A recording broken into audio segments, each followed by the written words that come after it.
Hey everybody, welcome to Muse Medicina. I took a couple weeks off. I was traveling. I was sick. Doing all the listening. Launched my first online course. That's been wonderful. If you're interested in taking any more online courses with me, I have 2 more coming up. One is Food Foundations, and that is really, all my classes are intended to be like 101 layman's understanding of certain concepts according to holistic well-being, and my practice and my understanding as a practitioner of Chinese medicine and curanderismo, as well as a lifetime Red Road runner. So decolonizing breastfeeding. A lot of people ask me about how best to breastfeed. And now that I've been a breastfeeder, I knew stuff before, but now experientially I can be present with stuff. Okay, Tito. So you're welcome to ask me any questions in the chat. I am dual Facebook and Instagramming right now, so I'll do my best to pay attention. The decolonizing aspect, a lot of my work, I know that's a pop phrase. I was using it way before it was popular, FYI. And basically the meaning has to do with unlearning the ways the colonial mentality has been put upon us, especially, well, for everyone in community, because as European peoples came and colonized us and our predecessors, they also colonized themselves. So we are all colonized AF, everybody is, which means that we live in the rules of a empirical state that tells us how to view ourselves, tells us how to view our bodies. And that extends to all things. So what I do as a holistic health practitioner, my son's eating good food right now, and he's got mamitis because of these. Which brings us to our point. Breastfeeding. The first thing, and this is hard to talk about, and I want to preface with, I honor women, I honor humans, birthing humans in all of their present tenses, and how the choices you had to make with the knowledge that you already had as you were giving birth. So that's number one. This isn't supposed to be judgmental. This isn't supposed to make you feel bad. This is supposed to bring light to the agency you were maybe unable to conjure based on what information you were given at the time and the powers that be. So I want that to be said and know about. Hello, Dulce Luna Bella. So first things first, in a hospital setting, and we're going to cover a lot of this in my upcoming class in April, Birthing Basics. In a hospital setting, oftentimes, unless we are extremely educated on protocol, etc., we are being taken from our own body's agency, and before you know it, you have a baby, maybe by an unwanted surgery process, and they take that baby away from you. I have seen in a home birth setting, a baby actually crawl up to its mother's breast, and when reached, just like a baby coming out of the vagina with my baby included, okay? The instinct of a child is to suckle, period. In Body Talk, the Body Talk system, another system of healthcare, a lot of the times there has to be repairs done on the subtle sense of smell, the subtle sense of taste, the subtle senses. And these subtle senses are what are offered to a child upon those first seconds of birth, when you are able to smell your mother and come up and feel your mother. And, he's smiling. Like, que chulo! Oh my God, dudes, you guys, I die every day. It's the best. This is what the innate understanding body is able to do when we are given the opportunity to birth naturally and without any chemical interference, say from opioids or other things that they would give us, Pitocin, etc., and with the access to our bodies, okay? So I've also seen, again, when as being a birthing, I have beats. As being a birth keeper, one of the things you want to do is put baby tummy to tummy. And from a Chinese medicine perspective, this also helps because your stomach spleen is your place of nourishment. That's where you understand and get your nourishment from. So putting your baby tummy to tummy with you, with their already inclination to latch, would help. Some of the things that could deter a baby from an immediate latch are narcotics. So if you were taking intravenous narcotics for the pain during your birthing process, and that's a big one. Also just shock. So also sometimes like a baby's coming down the birth canal, but then their blood drops and like they have to do an emergency C-section, and then they have to like suction the baby out of the vaginal canal because it was so far down. That causes shock. And then these interventions can also cause shock to the system. And later on, when you're a practitioner like mine, you actually would have to treat a baby for susto or for like the fear when the spirit leaves the body, even though their body is still alive because of the shock that has undergone during birthing. I have also seen surgically born babies be immediately removed from the mom because the industry thinks it's right or the best protocol. In my opinion, in my experience, the baby's best bet for resurgence and coming up is breast. You put them on your heart. Okay, my mom was recounting a story to me from my grandmother talking about SIDS when she was a kid. There's sudden infant death syndrome. And my grandma told my mom, my indigenous grandmother told my mother like this: they sit with you for 10 moons in your belly, feeling your warmth and hearing your heart, and then they're born and you put them in a crib in the other room. That's why those babies die. And my mom's like, sometimes you gotta listen to your mama or your grandma. And in my circumstance, like our indigenous elders knew stuff, and the reason why our indigenous ancestors have been put asunder is because of this overarching white hetero cis supremacist patriarchal cagada that tells us what is right over the cognizance of our own forms, our own body, our own ancestral understanding. So preliminarily, ounce of prevention worth a pound of cure, right? Make sure when you are birthing, whether you're birthing in a hospital or or at home or in a birthing center, it is imperative that baby, boom, right here, boom, right here, boom, right here. Okay, it's if they tell you we have to take the baby from you, it's a matter of life and death, boom, right here. Okay, that is my personal thing. And I'm not trying to be like all legally liable because they could have fixed the baby with some surgical intervention right at birth. And my own inner knowing and my own experience says, get your babies right here. Number one. Some more things about that, and this is another something that is really hard to swallow, no pun intended, is when they tell you that your baby can't latch. Ito's laughing. He's eating aguacate. He loves aguacate. When your baby can't latch, but then they latch to a bottle, that shows that they can latch, right? They are able to latch, but they probably were taken away from you preemptively for some reason.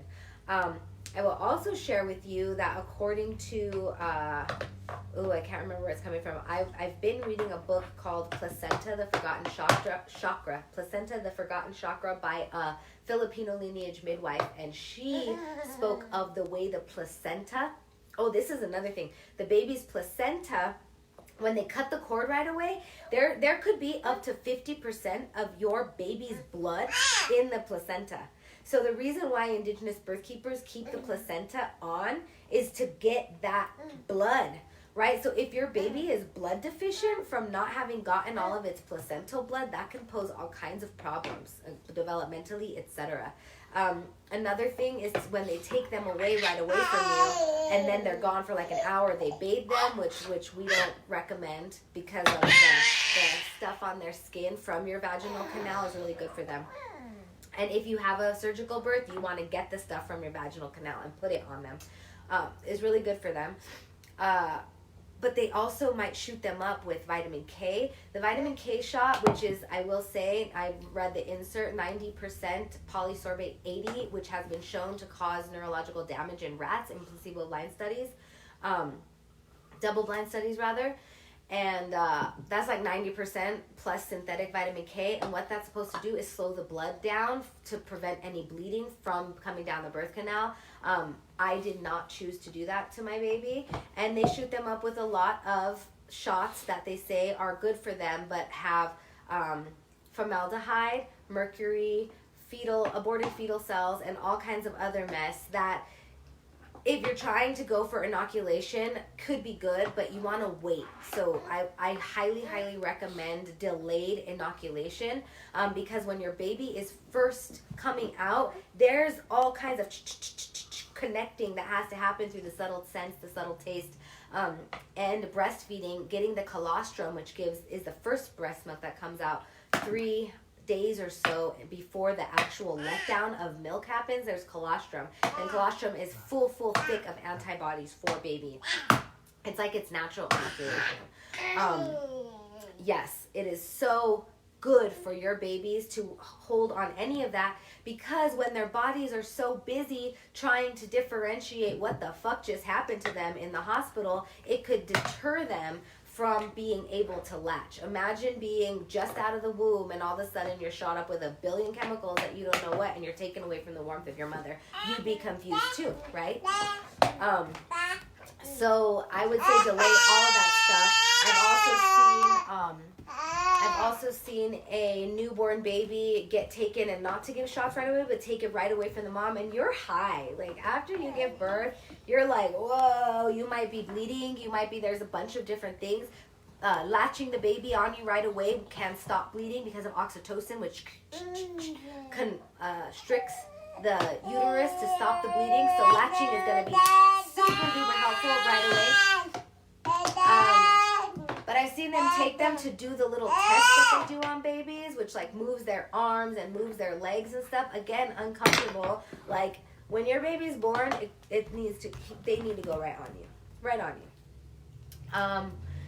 Okay, so those are the preventative things. Also, placental blood is super powerful. So in the book, The Placenta, the Forgotten Chakra, I think it's from India, if a baby is born not responding or stillborn, there are accounts through antiquity and now putting the placenta in warm water or invigorating the placenta sends more life force to the baby. Gives the baby life. Like, literally. Oh. And if you don't want to do a lotus birth, which keeps the placenta on until it falls off naturally, wait until there's no more blood in the placenta so that your baby will have all their blood. All right, so that's from the gate, okay? This stuff will help prevent any kind... Oh, thank you, honey. This stuff will help prevent any kind of latching problems from the beginning. So that's with the process. Now, when it comes to pain in the nipples and pain in the breasts, a lot of that, from a Chinese medicine standpoint, the nipple is ruled by the liver. The liver is responsible for emoting and anger. So whenever a woman is having problems breastfeeding based on their pain, my question is, what are you mad at? Are you expressing yourself? Are you able to express yourself? Okay, and I have done acupuncture on people to help breast pain.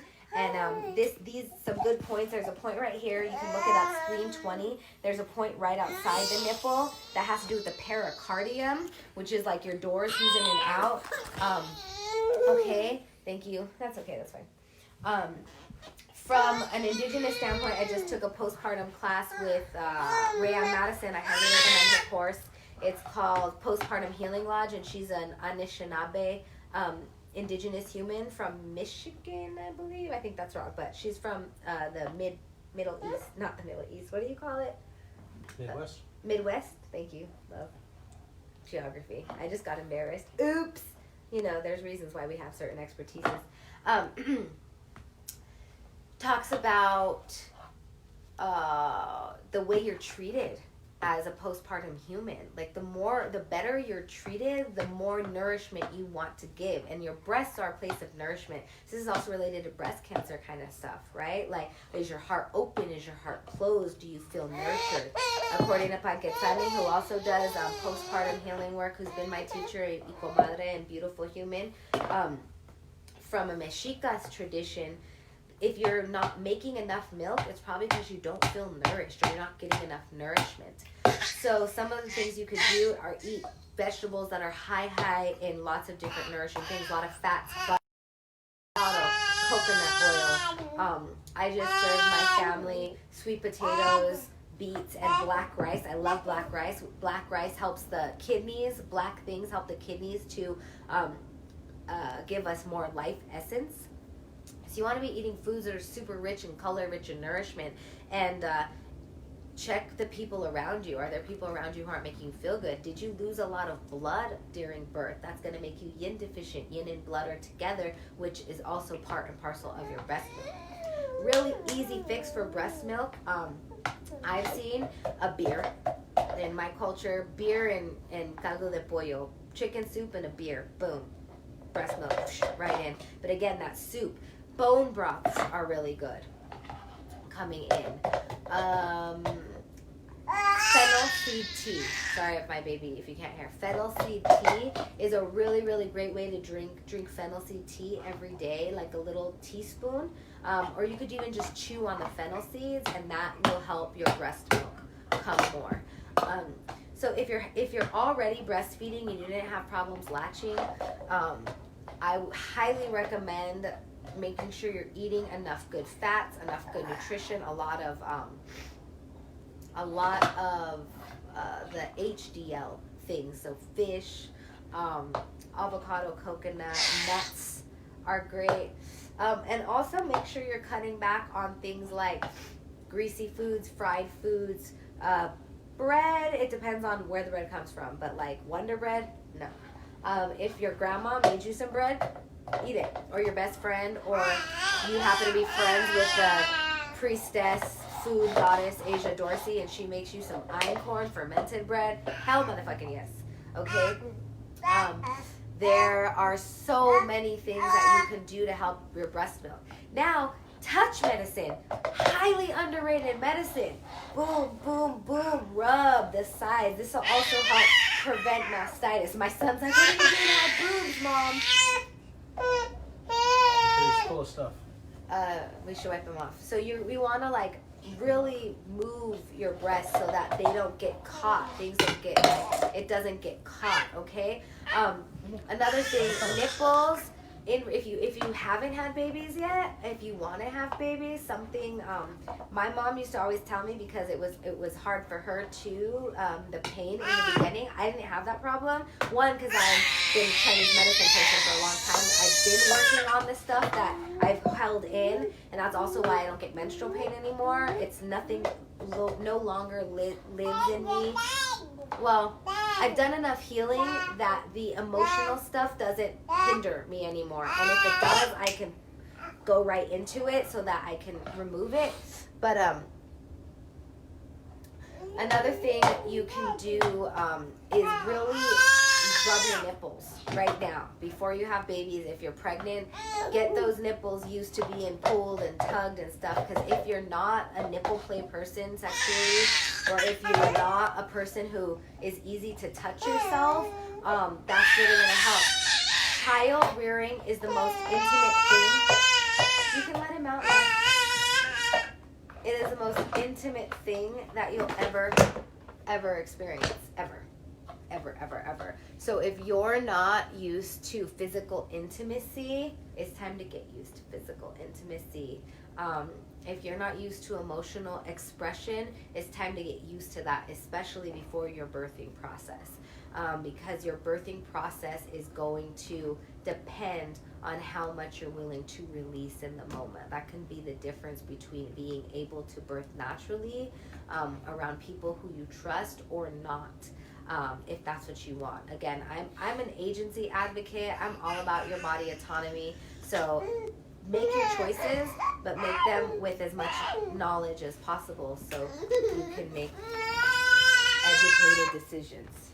Sure. I was going to take you to the bathroom. You want to go potty, my son? I usually do. Hi. Say hi. Nom nom nom nom nom nom. All right, I hope this has been helpful. We're going to go wash up the sun. If you have any questions, feel free to DM me. So once in a while, you'll get lucky and you can DM me with a personal question and I can do a video like this. I always really appreciate any donations at Muse Medicina, Cash App, PayPal, eutimia@gmail.com, EUTIMIA, and what else? There's one more. Venmo, Eutimia-Montoya. Yeah, and breastfeeding is one of the most beautiful experiences you can ever have, and I ask you to give yourself permission. Yeah, Hassan. Give yourself permission to honor the divinity of your body. When he's gotten sick, it's the silver bullet number one. I literally don't know how women do life without breastfeeding, because it really makes everything just easier. And again, no shame, no judgment. I'm giving you my perspective, and I really invite you to look at the ways the colonial medical system has disallowed you from the immediacy of your own body's intelligence. All right, many blessings. Let people know there's a birthing basics class. Oh, there's a birthing basics class. Thank you, my love. Mm-hmm. He's my admin. I'm so grateful. Happy Valentine's Day to Valentine's everyone. Day. To yourself and your little loves, and to you as a beautiful human. Birthing Basics starts in April, and it's pretty much we're going through pre-pregnancy, pregnancy, the birthing process, and postpartum. Again, very simple 101 kind of stuff, but it's for everyone and anyone who's ever been or loved a birthing person and babies. Go figure. Okay? Many blessings. Ciao.